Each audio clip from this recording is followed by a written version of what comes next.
Hello and welcome to the final episode of Month 1 Gnome War. We're going to be talking about... episode ever. This is the last one we're ever doing. Yeah, no, this is it. Month 1 was month... last. We're ending after one season like Firefly. No! Never forget. No, just me, why? Guys, don't taunt me with that shit. It's too much. I'm getting PTSD. Alright, who wants to start with comparing the two games that they have to vote for and arguing why their game should be the rightful victor? Yeah. I think Dylan should go first. Oh, you do? Because I don't want to. Yeah, fine. Well, Fuck off! There you go, just get rid of my dog. Right. Okay. I didn't hear any shotgun sounds. You sure you've gotten rid of her effectively? No, I just yelled fuck off. You do it. Okay, so you both know I don't really like Civ 5 that much. Yes, Dylan. Yes, we do. Because it's boring. Yeah. And it takes It's about... too tactical you're for you, boring. Dylan. It's too slow for you, Dylan. It takes about 5 hours It takes to do too much skill for him. It takes... Yeah, obviously. He doesn't have the The tactical mind PC, for it. the FPS monkey over here doesn't know how to sieve. But Yeah, Dylan, here's I what you don't do. need You to, take... so. It's sort of like an inverted dome. If you make a strainer handle joke, on. I'm gonna kill you. I'm not. It's with a handle on it. And then you... Yeah, here comes the strainer joke, yeah. Alright. Let's leave him. Let's leave him to his peace. right, so yeah, Civ 5 sucks. That was it. Yeah. What about Shadow of Moida? I've never played it, so I can't say that from my own personal experience for this one, but it looks pretty cool from your video. I hadn't actually watched any gameplay videos of it before, but yeah, it looked pretty cool with the captain's thingies from what I saw for that. Like apparently you killed one before and it came back or something. That wasn't in the first half of the video because it got cut off. Yeah, in the first half of the video, the one that I showed a clip of me killing before I then sliced his neck open. I hunted him down in the first half of the video, killed him, and then he came back 10 minutes later while I was fighting a different one. So yeah. So yeah, But unfortunately, lost the audio for no apparent reason. Thank you, Windows Movie Maker. because you can't YouTube very well. That's why. Yeah, obviously. Yeah, well, I thought it looked pretty cool actually, Shadow and Mordor, and pretty good for the price as well, considering it's pretty new still. Yeah, I guess we know who's Dylan's voting for. Alright, so Sean, you never do know. you want to move on? Yeah. So, Dylan, you think Civ 5's boring. I think you're dumb. Yeah. Um, I agree. Just because he's homeschooled, leave him alone. I concur. well, Why would you concur? What? Sure. Yeah. Because I'm being funny, Tyler. alright. So, That's Saints never Row and Shadow of Mordor. They're both third-person roleplay-y-ish games. Shadow of Mordor's a bit newer, so it's got that going for it. I'd say there's probably more content in it. I don't know about that. Does it have dildo swords in Shadow of Mordor? No, it's got a large selection of actual swords. Yeah. Who wants I actual think Saints swords? Row the Third isn't really a good value game. I think it's probably a very good game, but it's not good value from an objective position.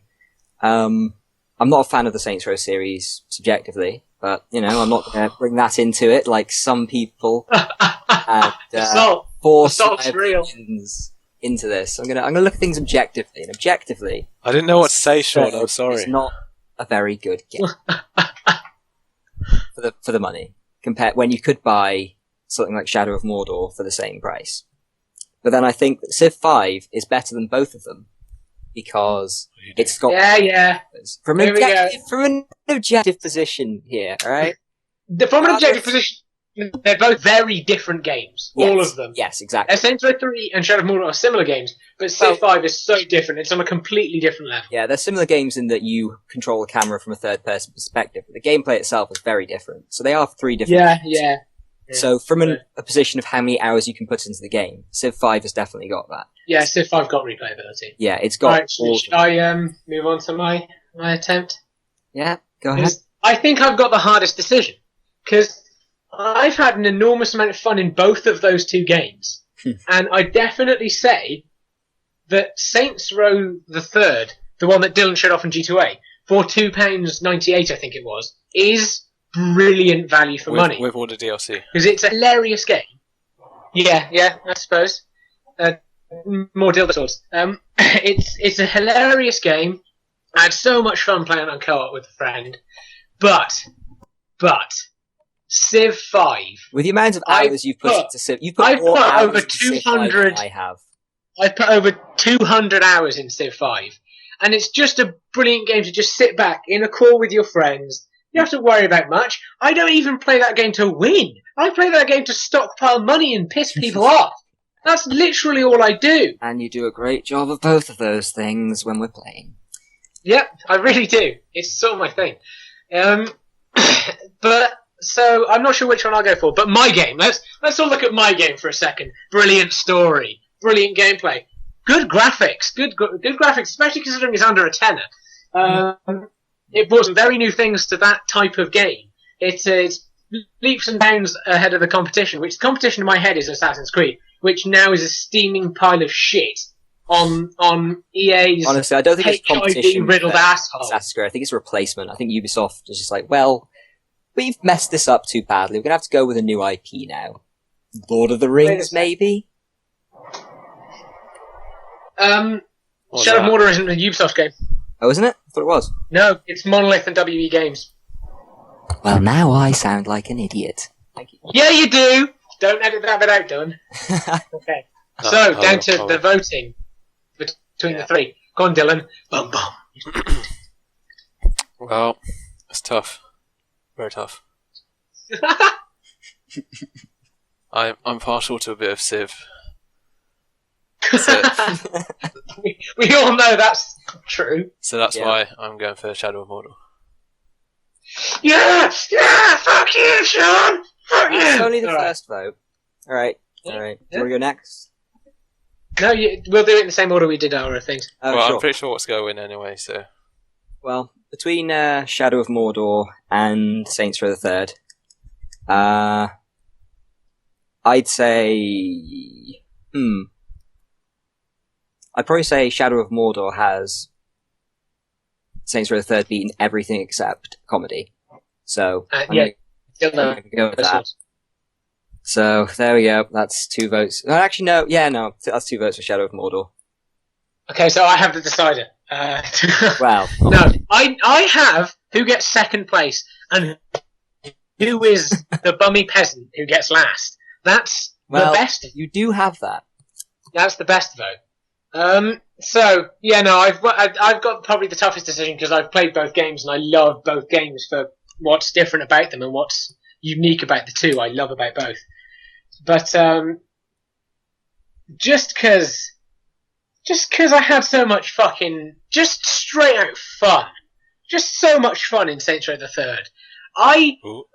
In my teenage life, Saints Row the Third has gotten me the closest to pissing while laughing of anything ever. So yeah, Saints Row. Whoop whoop. Second place. I am the peasant. Yes, but let's face it, I'm the true loser here because I now have to have a bummy gnome in my bedroom for another month that looks mysteriously like an anal toy. Yes, ladies and gentlemen, that gnome in the thumbnail is real and it's perched on my windowsill looking at me. It's also got a terrible LED in its head that flashes at night for no reason. So, my dreams are ruined. Just to remind you of your victory. I won! Yay! I won! Congrats, I guess. I think really the best thing that comes from you winning is we don't have to move the gnome now and risk breaking it. Yeah, nobody has to touch it. Yeah. At the risk of breaking it or waking it. Because those are two equally horrible things. Yeah. I don't know, it's a perfect prize for a competition looking for the best value game. Because it's very value. It was under £10. It was. From a shitty, pound shop in Nashville. That's about as valuable as you can get.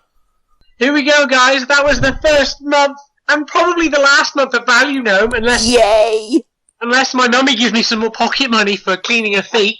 So have fun with the videos, and bye! The end. Love you.